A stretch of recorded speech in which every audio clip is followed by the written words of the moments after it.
du championnat de France des rallyes avait rendez-vous sur la Côte d'Azur pour le rallye d'Antibes les 21 et 22 mai derniers.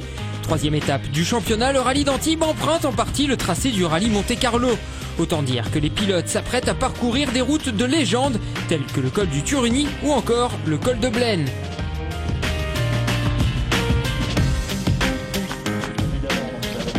Voilà les deux pilotes double versés du plateau, Brunson et Salanon en terrain neutre pour se disputer la victoire. Au championnat, l'avantage est à Salanon. Avec Eric, on a fait un bon début de saison tous les deux. Il gagne chez lui et puis nous on gagne à Lyon.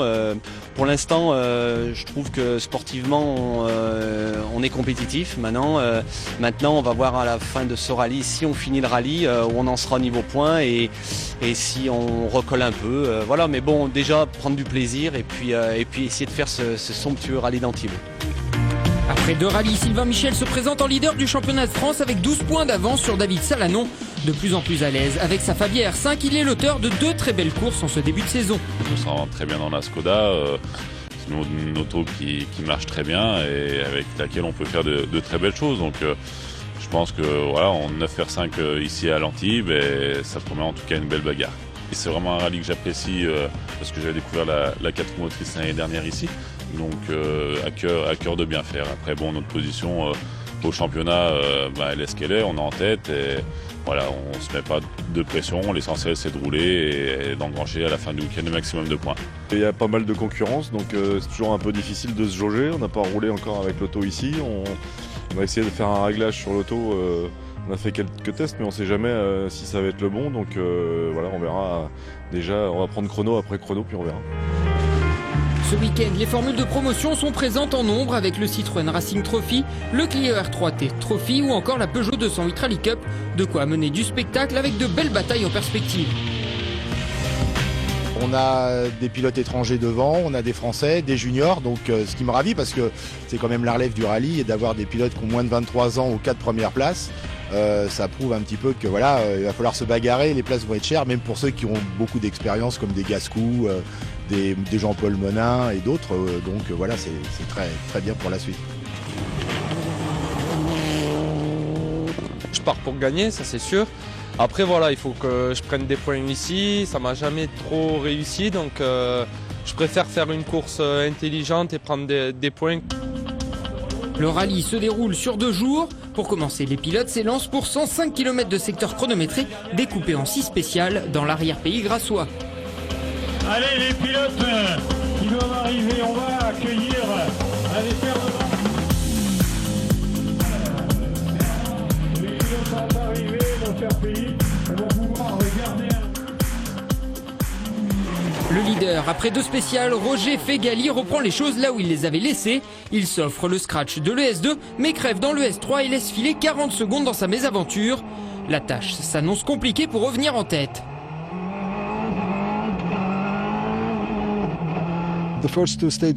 Les 2 premières spéciales se sont bien passées.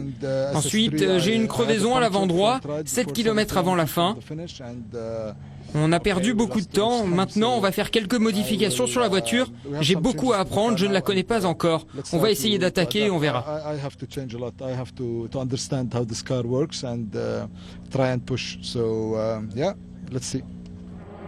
Idem pour Eric Brunson, très bien parti, il remporte la première spéciale. Le Normand rencontre des problèmes de coupure moteur avec sa Ford Fiesta dès la spéciale suivante. Il pointe à la 4e place à plus de 30 secondes de David Salanon.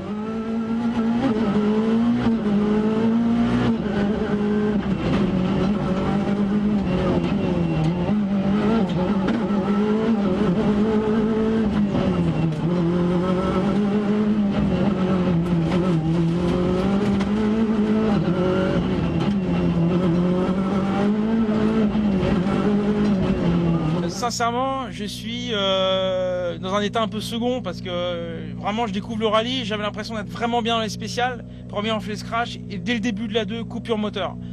Au bout de le premier col là, et j'ai obligé de me remettre en mode routier, laisser 1 km la voiture faire, après remettre en mode stage, et ça me l'a fait dans les 2 spéciales. Donc on perd que 4 secondes dans la dernière sur David, donc bon voilà, je suis content de mes chronos, mais en même temps un peu dépité.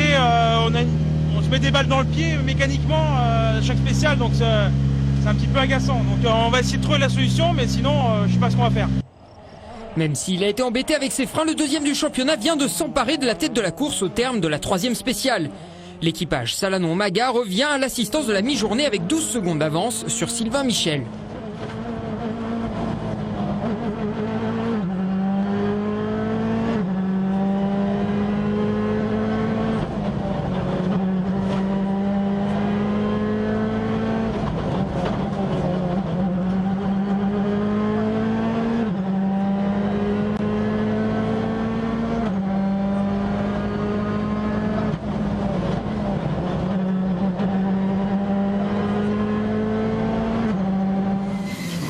Fidèle à lui-même, le Savoyard a déjà fait preuve de régularité en ce début de rallye. Malgré une crevaison dans le S3, il limite la casse et ne concède que 6 secondes à Salanon. La bataille est lancée.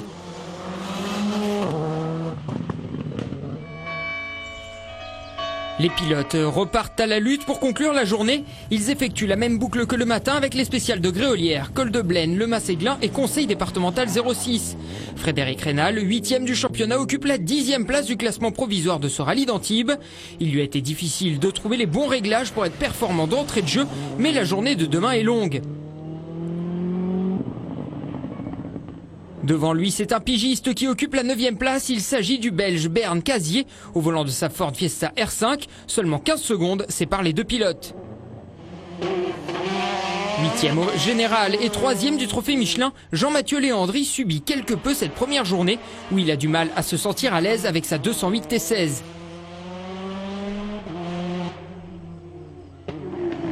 Patrick Rouillard réalise une belle première étape sur des routes peu adaptées à la puissance de sa Porsche 997 GT3. Il occupe la 2e place du trophée Michelin.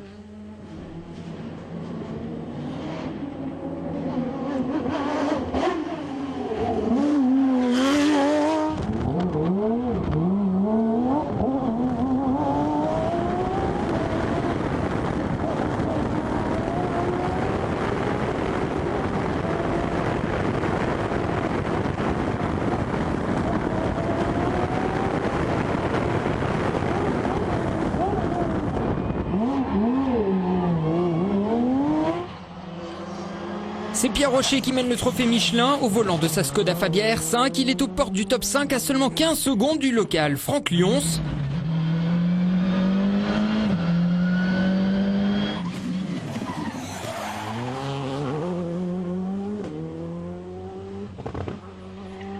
Ce dernier participe à son premier rallye avec la Ford Fiesta WRC.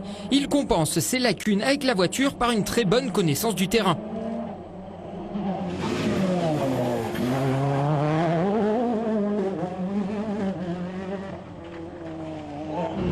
Après avoir résolu ses problèmes de coupure moteur, Eric Brunson a pu se relancer dans la bataille pour le podium.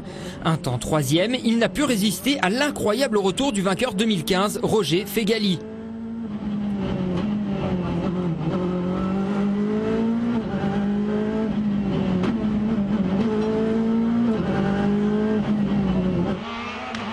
Le Libanais a enchaîné les scratchs 3 sur 3 dans la dernière boucle. Il se fait maintenant très menaçant envers Sylvain Michel.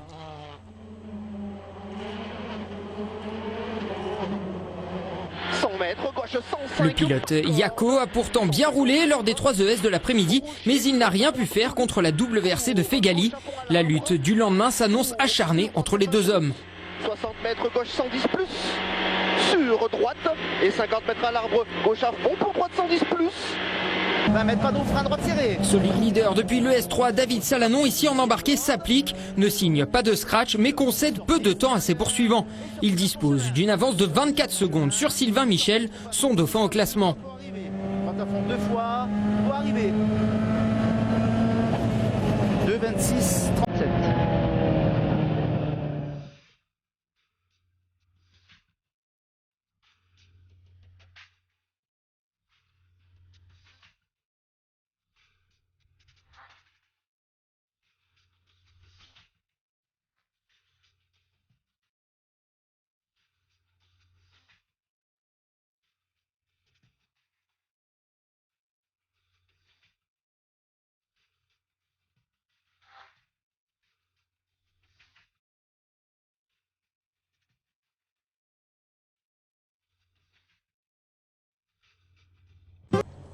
Dans les formules de promotion, plusieurs catégories étaient en lice et on commence avec la Clio R3T qui comptait plus de 10 engagés au départ. Benoît Vaillant, vainqueur au Lyon-Charbonnières, a longtemps mené la course. Malheureusement, il part à la faute en début de journée le dimanche et doit abandonner.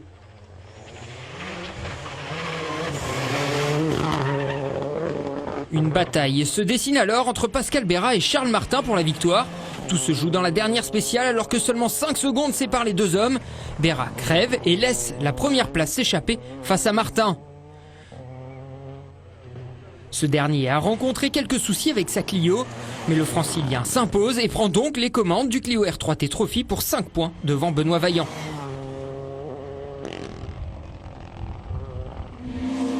La Peugeot 208 Rally Cup faisait également étape à Antibes pour sa première manche sur asphalte. Avec plus de 30 équipages au départ, la course semble très ouverte. Pourtant, une hiérarchie se dessine très vite. Andrea Carella prend la tête et la conserve jusqu'au terme de ce rallye. Il est suivi par l'Espagnol Pepe Lopez qui termine premier junior et conforte sa place de leader de la 208 Rally Cup. Ojo, derecha y derecha 5 corta, ya izquierda y izquierda 3K. Con derecha 4K, doble aguantar. Con izquierda 5K, para. Ojo, derecha 4K. Para. Sur la troisième marche du podium, on retrouve un autre Espagnol, Nils Solens.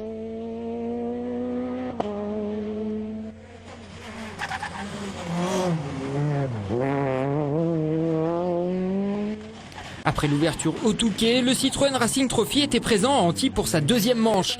Johan Rossel, ici en embarqué, champion de France Junior 2014, a réalisé la course parfaite, signant 10 des 12 meilleurs temps possibles. Il n'a laissé que des miettes à ses poursuivants.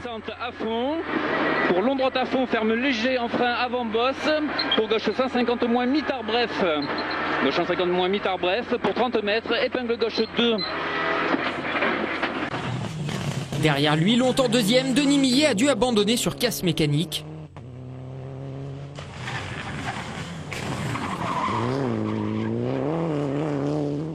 C'est donc Laurent Pellier qui a récupéré la deuxième place. Il enchaîne son 9e podium consécutif en trophée Citroën.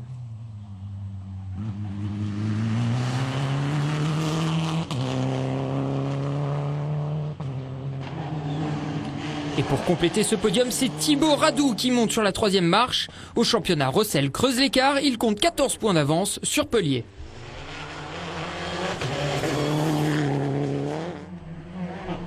Enfin, le championnat de France junior était aussi présent au bord de la Méditerranée. Romain Diffante, le local de l'étape, et Jérémy Jamet, le leader du championnat, nous ont offert un superbe spectacle tout le week-end. Diffante a rapidement pris la tête. 32 mètres, gauche 90 Milon, gauche 90 Milon, pour droite 140 à fond bref, 140 à fond bref et 50 mètres épingle droite et 80. Mais pas question pour Jérémy Jamet de baisser les bras. Il tente de répliquer, signe les 2 derniers scratchs du rallye, mais rien n'y fait. Diffante résiste de belle manière et s'impose chez lui.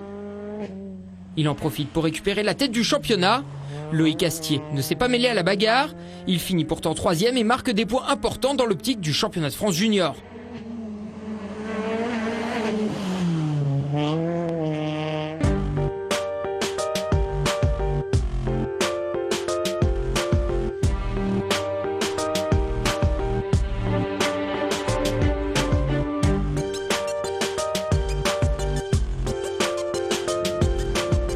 La seconde journée de ce rallye d'Antibes se déroule cette fois dans l'arrière-pays niçois. Le célèbre col du Turini est à l'ordre du jour. Il reste 100 km de spécial à courir pour connaître le vainqueur de cette 3e manche du championnat de France des rallyes. Roger Fegali poursuit sur sa lancée de la veille. Il remporte les 2 premières spéciales du jour, prend la 2e place du général à Sylvain Michel et revient à 14 secondes de Salanon. David Salanon sent le vent tourner et réplique dans le S9, mais il ne reprend qu'une seconde 8 au pilote libanais. Frein droite rapide et droit, sur gauche très rapide, 20 mètres, frein dans léger gauche pour droite, ferme parcours de muret, 30 mètres, gauche très rapide à l'arbre, sur droite très rapide, 20 mètres, après grillage, gauche plongée très rapide pour dessus de frein, droite serré muret, pour dessus de frein, droite serré muret derrière. Sylvain Michel se retrouve esselé en 3e position. Il domine toujours haut la main la catégorie R5.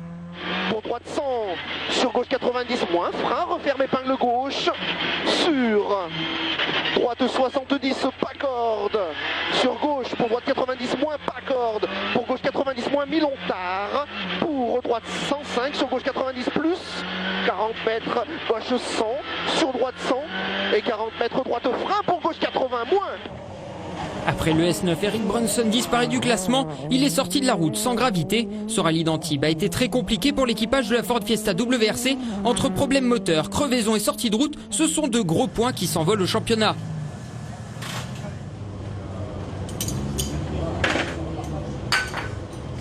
On fait une bonne première étape, une bonne demi-première étape. On fait des jolis chronos, on avait des bonnes notes, la voiture allait bien. Bon voilà, on est toujours devant, c'est bien, parce que Roger Fegali c'est la référence ici, et puis l'année passée on a vu ce qu'il avait fait. Je n'ai pas été bon dans la troisième, j'ai fait un mauvais temps et l'écart est revenu à 15 ou 16 secondes. Ça va être compliqué de rattraper Salanon. Je vais essayer quand même, il reste 3 spéciales, c'est ça qui est fun, essayez. Pour les 3 dernières spéciales du week-end, les conditions de route s'annoncent compliquées. La chaleur fait fondre le goudron et rend l'asphalte très glissant. Tim De Bock est le deuxième Belge du top 10 au volant de sa Porsche 997 GT. Il a dû faire face au retour de Manu Guigou, il termine 10e. 9e de ce rallye d'Antibes, c'est Anthony Pupo qui a réalisé une excellente journée venant jouer les troubles faits aux avant-postes. Il a signé de nombreux temps dans le top 5 sur des routes qu'il connaît très bien. Le Belge Bernd Casier termine ce rallye d'Antibes à la 8e place. Jean-Mathieu Léandri réalise sa meilleure performance de la saison en trophée Michelin. Il monte sur la 3e marche du podium et se classe 7e du général.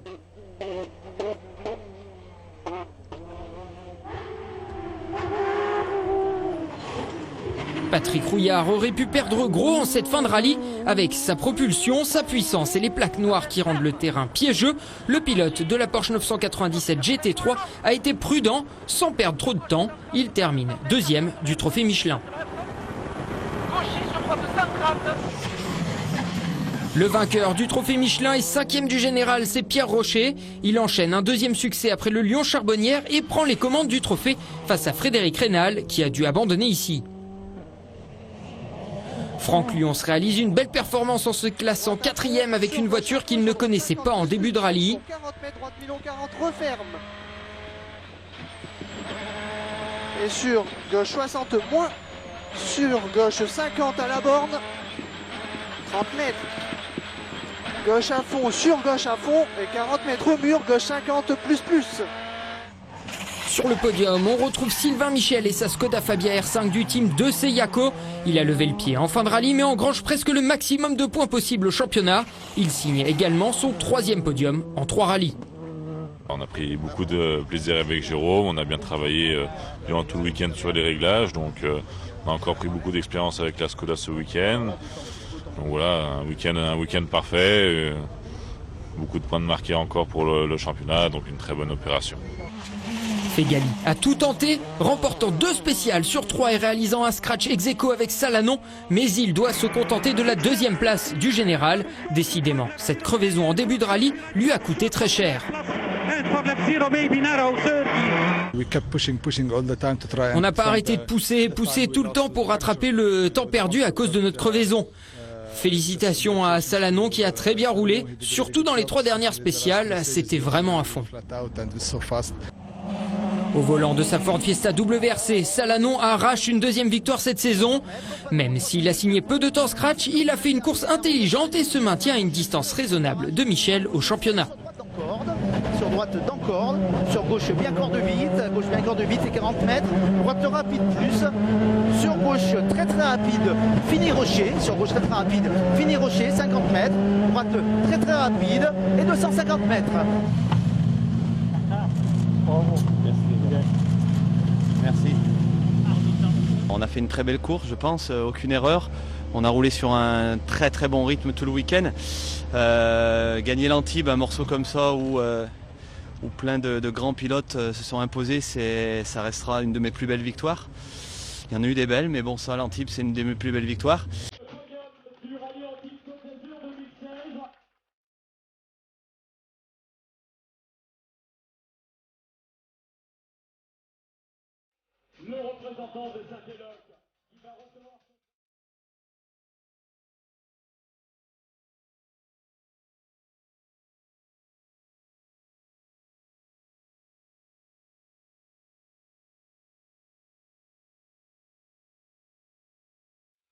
Au championnat, Michel conserve donc la tête, 12 points devant David Salanon. Pierre Rocher est 3e.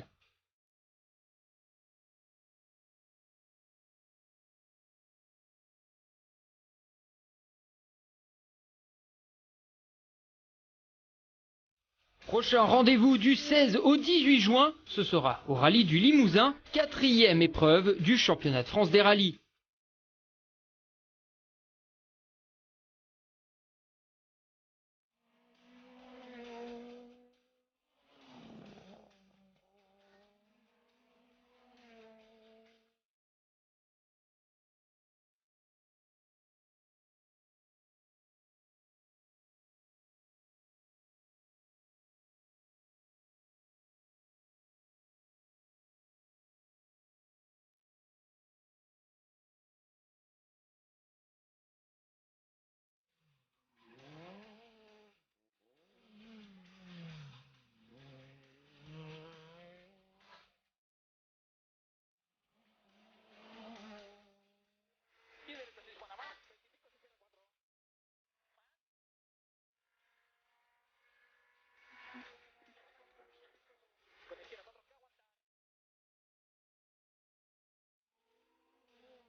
Plus derrière, sur droite rapide, très rapide sur l'extérieur, 40 mètres, un droite rapide plus, enfin un droite rapide plus sur gauche.